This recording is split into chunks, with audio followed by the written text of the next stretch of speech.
Quadcopter is a flying machine which uses four rotors to thrust the body up in the air. So basically, the very primitive build of a quadrotor includes four motors, along with an electronic speed control, a battery to power the motors, a microcontroller board to control it, and we have a receiver and transmitter set so that we can communicate with the quadrotor when it is in midair. We are building a self-leveling quadrotor. We have also included 3-axis gyro and accelerometer. This basically helps us to self-level the quadrotor when it is in midair. So by self-leveling, what I mean is that when the quadrotor is in midair and it moves like this, then the gyro and 3-axis accelerometer will detect the motion, and using PID controller it will switch back to moving like this. So basically what happens is that your quadrotor is always in this motion. PID controller makes it more accurate and faster than the other P or PD controller. So when a quadrotor is in air, we don't go by XYZ axis, we actually go by a pitch, roll and yaw axis. These axes are according to the quadrotor's frame of reference. So what we have over here is, if the quadrotor is moving like this, then the pitch axis would be this axis. This is called pitch up and this is called pitch down. The roll axis is defined as the rotation among this axis. So we have a roll to right and a roll to left, and the yaw axis is the rotation among this axis, which is actually yaw to right and yaw to left. Okay, so now we will be coming on to the receiver and transmitter module. Receiver and transmitter are radio communication module which are used to communicate with the quadcopter. This over here in my right hand is a transmitter, and over here I have the receiver. This is a FlySky 6-channel receiver transmitter, but obviously we'll be needing only 4 channels.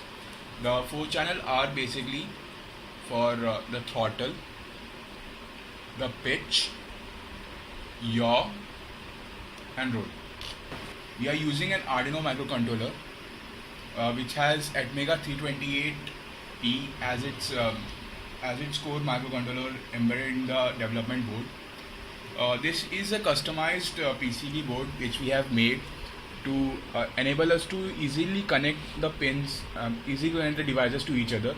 The power supplied by the LiPo is fed over here through this female power jack. This over here gives a 12-volt supply. Now the 12-volt supply over here is given directly to the Arduino using the V-in pin. This 12-volt supply is in turn converted to a 5-volt supply by and converted to 5-volt supply by the development board of Arduino, which is given back over here to these pins. These are additional power pins which we have made to power the receiver and the sensor module. Apart from that, it also has a battery voltage level checker. How it does that is that the voltage fed in by the DC power jack is divided by 2 resistors into a suitable amount of 0 to 5 volts. That is, we have a conversion of 0 to 12 to 0 to 5 volts using potential divider logic. The signal is fed to the analog A0 port of the Arduino. It checks the battery voltage level and gives us an indication whether the battery level is low.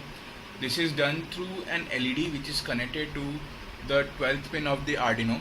This LED is a multi-purpose LED. It helps us to tell us the defect which the quadcopter is facing, the errors.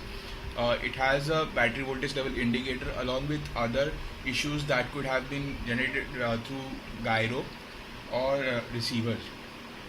Now over here we have a cluster of jumper pins. This is actually the signal which is going out to the ESC. The white wire indicates the output, red and black wire indicates the power signal. The black wire is connected to the ground, however the red wire is kept floating. This is because we don't want to short the 12-volt supply of the ESC to the 5-volt supply of our Arduino. The ESC is in turn powered through the LiPo directly from the PCB embedded in the aluminum body of the quad rotor. You may notice that we have added four rubber balls over here, four yellow rubber balls. This is actually to prevent the shock when the quad rotor is falling down. Basically, it acts as acts like a spring and helps our quad rotor to remain above ground, and as well as prevent any shock which can cause the body to deform.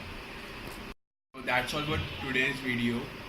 In the next video we will be doing the vibration testing and the flight testing of the quad rotor.